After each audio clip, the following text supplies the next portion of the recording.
సూర్యాపేట జిల్లా తిరుమలగిరి మండల కేంద్రంలోని ఎమ్మెల్యే క్యాంపు కార్యాలయంలో ఎమ్మెల్యే మందుల సామేలు ప్రెస్ మీట్ నిర్వహించారు. కోమటిరెడ్డి బ్రదర్స్పై ఎమ్మెల్యే మందుల సామేలు ఫైర్ అయ్యారు. మునుగోడు ఎమ్మెల్యే రాజగోపాల్ రెడ్డికి నా నియోజకవర్గానికి ఏం సంబంధం? తొంగతుర్తి నియోజకవర్గం ఆగమవుతుందని రాజగోపాల్ రెడ్డి గాంధీభవన్లో వ్యాఖ్యానించడం హాస్యాస్పదమన్నారు. బీజేపీ నుంచి వచ్చిన నీకు మాట్లాడే నైతిక హక్కు లేదు. ఫస్ట్ నీ మునుగోడు మురికిని కడుక్కో. నీ నియోజకవర్గంలో బీజేపీ నుంచి వచ్చిన వాళ్ళకే మండల పార్టీ అధ్యక్షులు ఇవ్వలేదా? నా హక్కులను హరిస్తే అధిష్టానానికి ఫిర్యాదు చేస్తానన్నారు. మంత్రి కోమటిరెడ్డికి మెంటలెక్కిందని ఘాటైన వ్యాఖ్యలు చేసిన ఎమ్మెల్యే సామేలు దళిత నియోజకవర్గాలపై మీ పెత్తనం ఏమిటని విరుచుకుపడ్డారు. ఎమ్మెల్యే సామేలు నల్గొండ జిల్లా అంటే శ్రమజీవుల జిల్లా, తొంగతుర్తి అంటే పోరాటాల గడ్డ. నా నియోజకవర్గంలో రోడ్ల దుస్థితి గురించి మంత్రి వెంకటరెడ్డికి ఎన్నిసార్లు విన్నవించుకున్నా పట్టించుకోలేదన్నారు. నా నియోజకవర్గం గురించి మాట్లాడే నైతిక హక్కు మంత్రికి లేదన్నారు. మా మాదిగోళ్ల నియోజకవర్గాల జోలికి వస్తే మా చెర్రా మోగుద్ది, మా చిటిక మొగుద్ది, మా పని కత్తులు లేస్తాయి. కబడ్దార్, డప్పులు కొట్టి మీ రాజకీయ సమాధి చేస్తాం. నాకు తెలియకుండా నా నియోజకవర్గానికి ఎలా వస్తారు అని తొంగతుర్తి ఎమ్మెల్యే ఉన్నాడని మర్చిపోయారా? మా గౌరవాన్ని తగ్గిస్తే అంతకు అంత ప్రతీకారం తీర్చుకుంటామన్నారు. టీపీసీసీ అధ్యక్షుడు మహేష్ కుమార్ గౌడ్ నియమించిన మండల అధ్యక్షులే కొనసాగుతారు. ముఖ్యమంత్రి రేవంత్ రెడ్డికి, పీసీసీ మహేష్ కుమార్ గౌడ్కి, బట్టి విక్రమార్కకు, రాష్ట్ర ఇన్ఛార్జ్ మీనాక్షి నటరాజన్కు ఫిర్యాదు చేస్తారని అన్నారు. దానికి సమాధానం దొరుకుద్ది, మీకు సమాధానం చెప్తానని కూడా హెచ్చరిస్తున్నాను. నేను ఏమనుకుంటున్నారు? మీరు అసెంబ్లీలో అడుగుపెట్టే దమ్ము మాకు ఉంది. మీరు ఒక్కడికి అసెంబ్లీలో ఎవరైనా లేరు. మా సీటు మీద మీ పెత్తనమైంది, మా నియోజకవర్గం మీ పెత్తనమైంది. నువ్వు ఆనాడు పార్లమెంట్ సభ్యులుగా చేస్తే నువ్వు ఆనాడు పోయింది, కథమైపోయింది.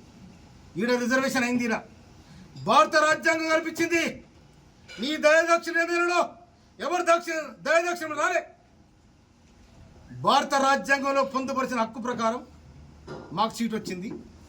52,000 మేరతో అన్నదమ్ములు, అక్క చెల్లెలు, యువతరం, రైతాంగం అందరు కలిసి ఒక తెలంగాణ ఉద్యమకారుడికి మనం ఓటేయాలంటే నాకు ఓటేసి బ్రహ్మాండమైన మెజార్టీ ఇచ్చింది. కానీ నా తుంగతుర్తి నియోజకవర్గాన్ని నువ్వు చిన్నగా చేసి మాట్లాడతావు. 68,000 మెజార్టీ ఇచ్చిన 106 గ్రామాలలో అయ్యేలా లంబాడ జాతి బ్రహ్మాండంగా కాంగ్రెస్ పార్టీకి బ్రహ్మద పట్టిరు. అదేవిధంగా యాదవులు, ప్రతి ఊరిలో యాదవులు ఉన్నారు. అందుకే 2 మంత్రి పదవులు మిలిగి ఉన్నాయి.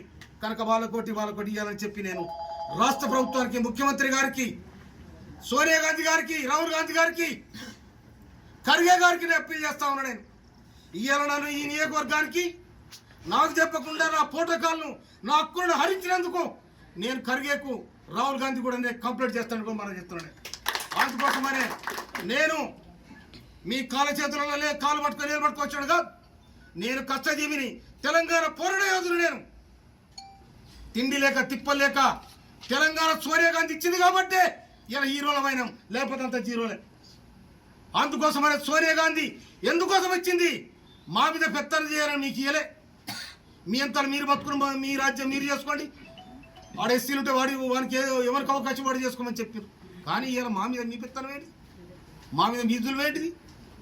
మండలపాడు నేను 9 మంది మండల పార్టీ అధ్యక్షుల అభిప్రాయం తీసుకొని ప్రకటించిన నిన్ను ఆపేదాము. నీకు ఎక్కడిది? ఎవరిచ్చి నీకు అధికారం? ఎవరిచ్చి? మీరు ఎంపీలు అయింది జ్ఞాపకం మర్చిపోయింది. ఆయన మంత్రికి మెడల్ ఖరాబ్ అయింది. మెడల్ ఖరాబ్ అయి ఇక్కడ ఎమ్మెల్యేలు వేయడానికి ఆయన జ్ఞాపకం పాపం మర్చిపోయాడు. అంటే వీళ్ళకు ఎస్సీ నియోజకవర్గం అంటే లెక్కలేదు అన్నట్టు, అహంకారం అన్నట్టు. ఎస్సీ నియోజకవర్గం అంటే అహంకారము. మీ అహంకారపూరితమైన రాజకీయాన్ని సాగు దెబ్బ కొడతామని కూడా హెచ్చరిస్తాను నేను. మా దప్పులు మోగుతాయి, మా దండూరు లేస్తాయి. మా జోలికి వస్తే రాజకీయ సమాధికి మేము దప్పులు కొడతాం. మీరంతా మీరు ఉండండి, మా అంతరం మా మా గౌరవాన్ని మీరు చిన్నతనం చేస్తే అంతకడి చిన్నతనం చేస్తాం. తుంగతుర్తి మోత్కూరులో 2 కిలోమీటర్ రోడ్డు కోసం 100 సార్లు తిరిగినా ఆర్మీ మినిస్టర్గా నువ్వు ఏం చేసినావు చెప్పు? ఏం చేసినావు? శవాల పేరు మీద రాజకీయాలు చేస్తారా? మొన్న వచ్చా నీ తమ్ముడు మాట్లాడిపోతాడు, ఇయ్యాల వచ్చా నువ్వు వస్తావు. ఇక్కడ ఎమ్మెల్యే ఉండడం సోయలేదా? ఇదేనా కాంగ్రెస్ పార్టీని మీరు రచించేది? ప్రధానమంత్రిని, రాహుల్ గాంధీని ప్రధానమంత్రి చేస్తానంటారు. రాహుల్ ఇదేనా మా ఎస్సీ నియోజకవర్గాల మాకు జరిగే అవమానం? ఇదేనా మా నియోజకవర్గమేనా? ఏం చేశారు మీరు? నేను మీనాక్షి నటరాజన్ ఈ రాష్ట్ర ఇన్ఛార్జ్ గారిని మనం చేస్తున్నాను. నేను మా మీద వివక్ష జరుగుతూ ఉంది. మా మీద వివక్ష జరుగుతూ ఉంది. రాహుల్ గాంధీ సామాజిక న్యాయం జరగాలి, బీసీలకు న్యాయం జరగాలి, 1931 జరిగిన బీసీల కురగాలని ఇప్పటి వరకు జరగలే కనుక జరగాలని ఇవాళ 52% బీసీలకు అవకాశం ఉందని చెప్పి ముఖ్యమంత్రి రేవంత్ రెడ్డి గారు నిండు అసెంబ్లీలో ప్రకటన చేయడం జరిగింది. 30-40 ఏళ్ళుగా ఏబిసిడి వర్గం కోసం కొట్లాడుతున్న మానవాధికారుల మధ్య తేడా తీసేసి ఏబిసిడి వర్గం ఆగస్టు 2025 ఆగస్టు 1వ తారీఖు నాడు నిండు అసెంబ్లీలో ప్రకటించి ఏబిసిడి వర్గీకరణ చేసిన ఘనత ముఖ్యమంత్రి రేవంత్ రెడ్డి గారు దక్కింది.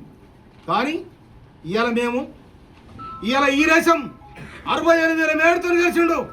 నా పక్కన ఉన్న రెడ్డిలతో వ్యవసాయం చేసుకొని బతుకుంది. కానీ మీరు ఆడ గాంధీ భవన్లో మాట్లాడుతూ రాజగోపాల్ రెడ్డి తుంగతుర్తి బాగలేదు, నగరికల్ బాగలేదు, నేను గడుకో మునుగోళ్ళ నీ చక్కదనం ఏంటో చెప్తుంది. నాకు కూడా రిపోర్ట్ వచ్చింది మునుగోళ్ళ ఇట్లా ఉందని. నాకు దాని సమాధానం చెప్పాలి. నల్లగొండనా మీరు రాజ్యం అనుకుంటారా? మీరు నల్లగొండ జిల్లా అంటే ఇది శ్రమజీవుల జిల్లా. బడుగు బలహీన వర్గాలు ఉద్యమాలు చేసిన తుంగతుర్తి పోరాటాల గడ్డ.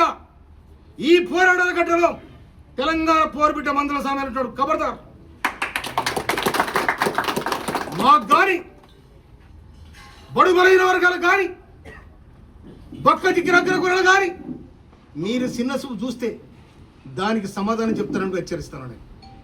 కాంగ్రెస్ పార్టీ బతకాలి, రాహుల్ గాంధీ ప్రధానమంత్రి కావాలి.